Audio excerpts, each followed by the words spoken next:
Alright, here we go. Let's learn about the nephron.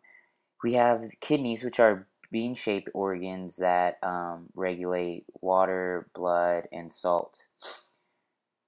Inside the kidney is the nephron, the functional unit of the kidney, and it has a couple different sections. And the first section is the renal corpuscle, where fluid is filtrated through the glomerular capillaries, and we have blood and different molecules, and it's captured into the Bowman's capsule, which is a little chamber.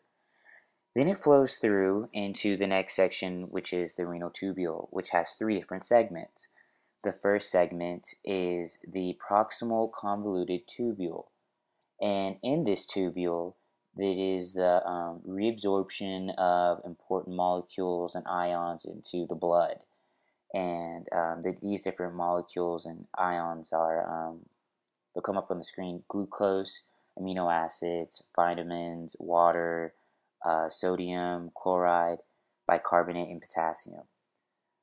The different blood vessels that they reabsorb into are the peritubular capillaries and the vas recta. The next section is the loop of Henle, which has a descending limb and an ascending limb, which passes into the kidney medulla. And when the descending limb is the kidney medulla, and the ascending limb is to the renal cortex.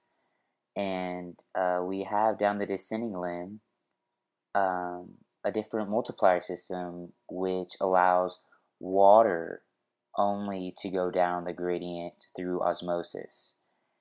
And on the ascending limb, as you'll see in a second here, we have only salt is able to go up through active transport. This creates a little bit of a gradient in the interstitial fluid, which is necessary for the urine.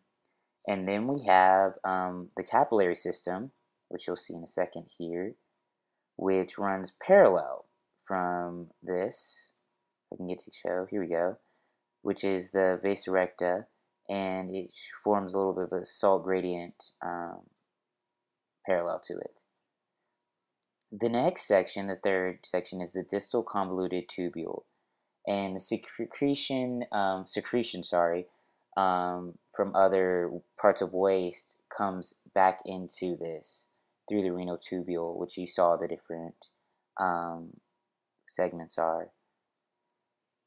Then antidiuretic hormone, as you see, it regulates the different waste that comes here, and it promotes water movement and filtrate into the osmotic and the osmotic gradient that was associated with the loop of Henle, as we saw earlier.